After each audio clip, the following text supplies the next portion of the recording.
मेरे प्यारे मित्र नमस्कार। तो आज हम पढ़ेंगे lecture number 82 previous year question part 5। Question है कि match the process variable group 1 with group 2।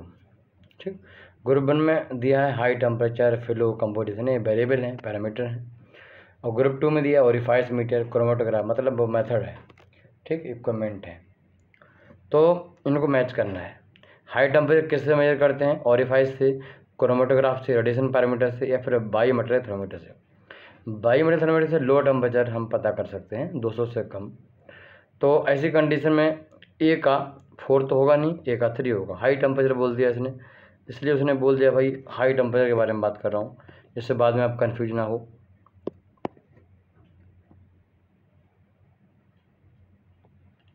ए का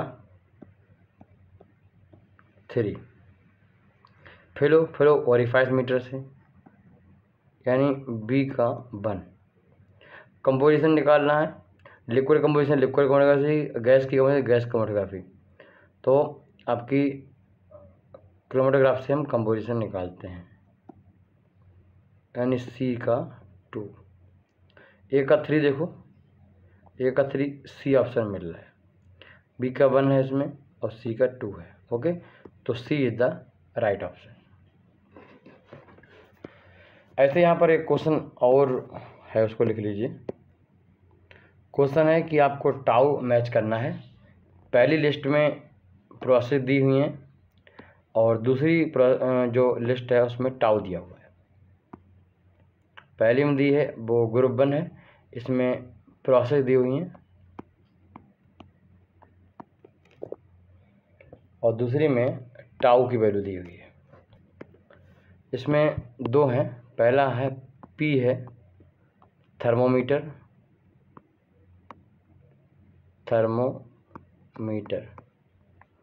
और क्यू मिक्सिंग। ठीक,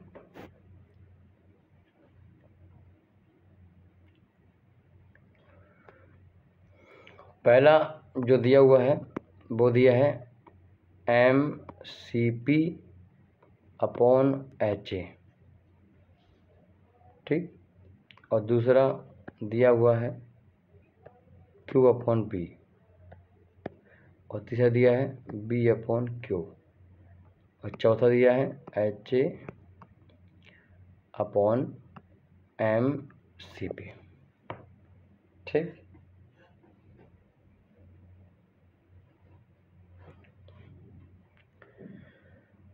तो मेरे प्यारे मित्रों, अब आपको बताना है कि इनमें से क्या सही है क्या गलत है। देखो इसमें देखो ध्यान से, Q अपॉन B देखोगे तो इसकी यूनिट हो जाएगी 1 अपॉन सेकेंड, टाउ की यूनिट सेकेंड होती है, तो इसलिए दो तो किसी का नहीं होगा। इसमें देखो पहला ऑप्शन दिया है P का 4, Q का 2।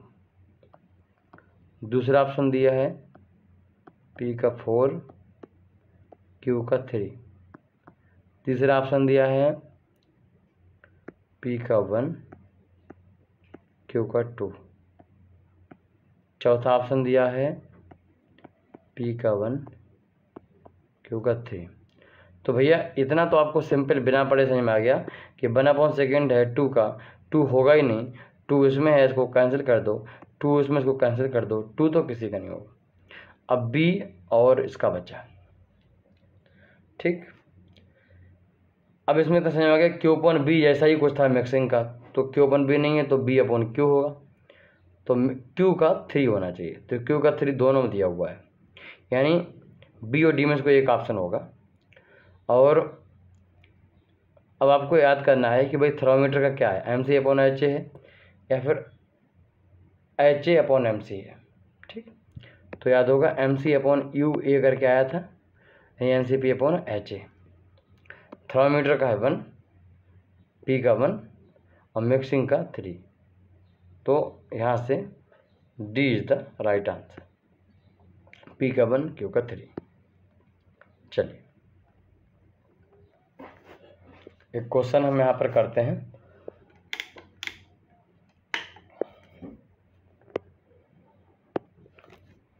क्वेश्चन है कि इनवर्स लाप्लास आपको निकालना है, इनवर्स लाप्लास ट्रांसफॉर्मेशन करना है।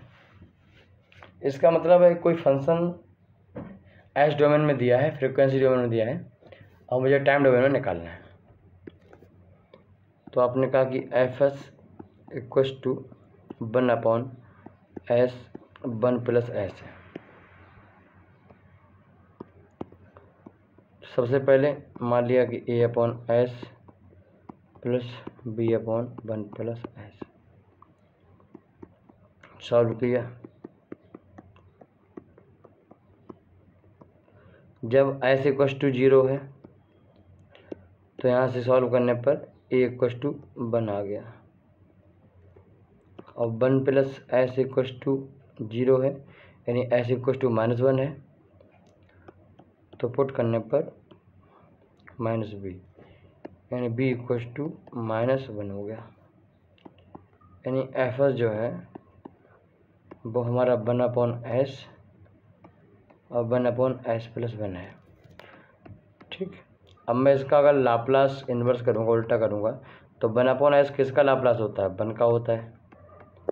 और 1/s+1 कितना होता है? e⁻−at, ये की जगह क्या है? 1 है, तो 1 × t यानी खाली t। 1 माइनस e⁻, बनेगा। अगर s+1 होता तो प्लस में होता, तो हमारा इनमें से कोई नहीं है फिलहाल। 1 - e⁻t, देखो कहाँ पर है जी? Option D is the right answer.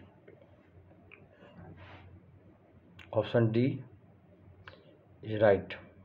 ठीक, ये प्लस में है, देखो है। अगर यहाँ पर s+-1 होता तब बी ऑप्शन होता, बट इस समय ऑप्शन कौन सा है? डी ऑप्शन है। D is the right option. बहुत अच्छा क्वेश्चन है, इसको हम बहुत लोग आराम से देखेंगे, समझेंगे, और इसमें कई चीज़ें हैं जो आपकी क्लियर हो जाएंगी, जो पहले आपकी क्लियर नहीं हुई थी।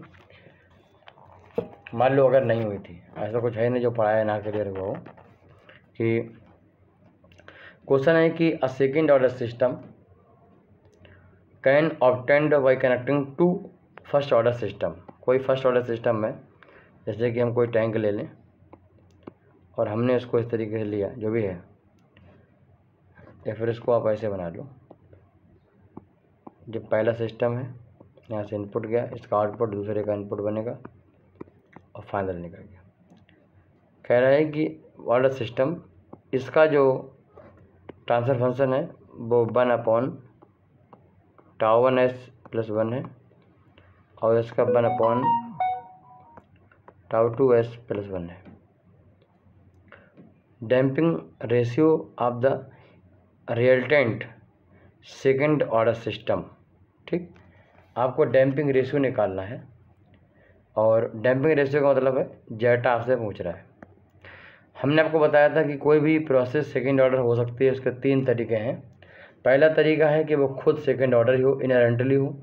दूसरा हो कि उसमें साथ में हमने कोई एक आई टाइप का कंट्रोल लगा दिया हो। और तीसरा तरीका ये है कि वो 2 फर्स्ट ऑर्डर के आपस में सीरीज में जोड़ के बनाया गया हो। 3 तरीके हैं। अब इस ओवरऑल का निकालना है आपको। तो ओवरऑल अगर निकालना है किसी भी सिस्टम का ट्रांसफर फंक्शन निकालना है पहले, तभी वो सेकेंड ऑर्डर होना चाहिए। Kp/τ² जैसे τs+1 के फॉर्म होना चाहिए। तो हमें इन दोनों के जो ट्रांसफर फंक्शन है इनका आपस में मल्टीप्लाई करना पड़ेगा। तो 1/, इन दोनों को ट्रांसफर फंक्शन करेंगे तो τ1s + ζ1 और τ2s+1। आप उनका मल्टीप्लाई करो,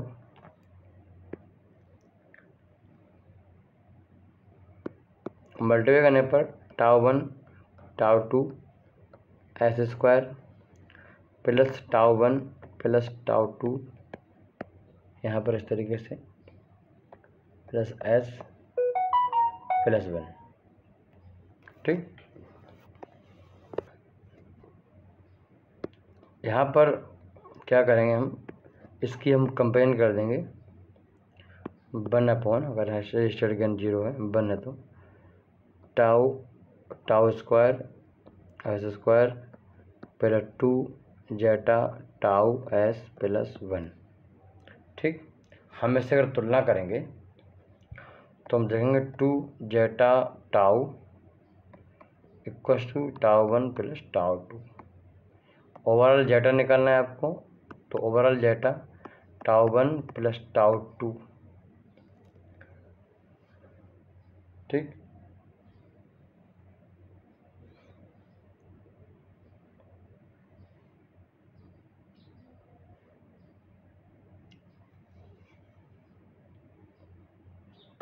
अपॉन 2 टाउ आ जाएगा।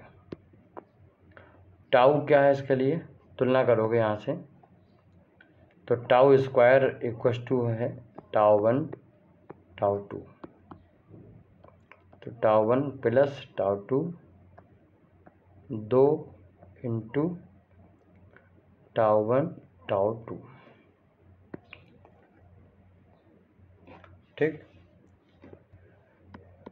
ध्यान से देखोगे तो ऊपर की वैल्यू बन रही है टाउ 1 टाउ 2, दोनों जो टाइम कांस्टेंट है इनका आपस में अर्थमेटिक मीन बन रहा है, और नीचे जो बन रहा है वो जियोमेट्रिक मीन बन रहा है। दो वैल्यू का अगर हम मल्टीप्लाई करें, उनका रूट ले लें, तो जो जियोमेट्रिक मीन बन जाता है जीएम बन जाता है, और अर्थमेटिक मीन बन जाता है एएम बन जाता है। आपने 3 प्रकार सीरीज पढ़ी होंगी, अर्थमेटिक, जियोमेट्रिक और हार्मोनिक श्रेणी, है ना। तो उनमें जैसे हम, तो इन सब में देखा जाए तो ज्योमेट्रिक मीन हमेशा कम होती थी। ज्योमेट्रिक मीन जो है इन टाउ, दोनों टाउ का जो अर्थमेटिक मीन है वो ज़्यादा होता है, ज्योमेट्रिक मीन कम है। अगर इस तरीके से देखें कि इन दोनों का रेशियो डेफिनेटली मैंने बोला कि अर्थमेटिक मीन की वैल्यू ज़्यादा होती है ज्योमेट्रिक मीन से, उसके हिसाब से दो वैल्यू को डिवाइड करेंगे तो ये डेफिनेट है कि ये जो आ रहा है क्या जेटा, वो मोर देन 1 ही आएगा। ध्यान दीजिए, ये हमेशा जेटा क्या होगा, जेटा जो होगा वो हमेशा मोर देन 1 ही आने वाला है। बात में आ गई। तो अगर ये मोर देन 1 आने वाला है, सिस्टम कैसा हुआ, जिस सिस्टम मोर देन 1 आने वाला है तो सिस्टम हमारा ज्योमेट्रिक मीन वो ओवर डैम्प हुआ। ध्यान दीजिए, ये तभी होता है जब दोनों वैल्यू ए और बी या फिर टाउ 1 टाउ 2 दोनों आपस में बराबर नहीं होनी चाहिए। अगर बराबर हो जाती हैं तब दोनों बराबर हो जाएंगे, तब यहाँ पर ये वैल्यू 1 हो जाएगी। ठीक, ये भी ध्यान रखिएगा। इसको भी एग्जाम में कंसीडर कर सकते हैं, अगले बार एग्जाम जो क्वेश्चन आएगा उसमें चेंज कर सकते हैं इतना। तो कह रहा है कि the damping ratio of the resultant second order system will be, पहला है कि मोर देन 1, दूसरा है 1, तीसरा है लेस देन 1, और चौथा जो ऑप्शन है वो है कि क्या हो सकता है, मतलब कुछ भी हो सकता है। ठीक, नन ऑफ दीज। तो बेसिकली यहाँ पर आंसर कौन सा है, आंसर है पहला वाला मोर देन 1। ठीक, जेटा जो है वो मोर देन 1 है। तो ऐसा भी क्वेश्चन आ सकता है। ऐसे कई क्वेश्चन हम लोगों ने पिछले किए। अब हम कुछ अपने टॉपिक्स को आगे बढ़ाएंगे। हम ऑफसेट देखेंगे, कंट्रोल लगाते हैं तो कैसे ऑफसेट चेंज होता है, क्या होता है वो देखेंगे, लैग सिस्टम क्या होते हैं, वो सारे टॉपिक हम कवर करेंगे। फिर हम कुछ और नंबर करेंगे। इस तरीके से हमारा प्रोसेस डायनामिक्स कंट्रोल डिप्लोमा वालों के लिए और ओपी गुप्ता सॉल्व करने के लिए मोर देन सफिशिएंट है, हम उसको ख़त्म कर देंगे। ठीक, मगर इसके बाद भी हम कम से कम 40 लेक्चर अभी और पढ़ाएंगे, जो हमें PDC 2 बीटेक का सिलेबस कवर करेंगे, और इसको पढ़ने के बाद आप ओपी गुप्ता 100% सॉल्व कर सकते हो। नमस्कार।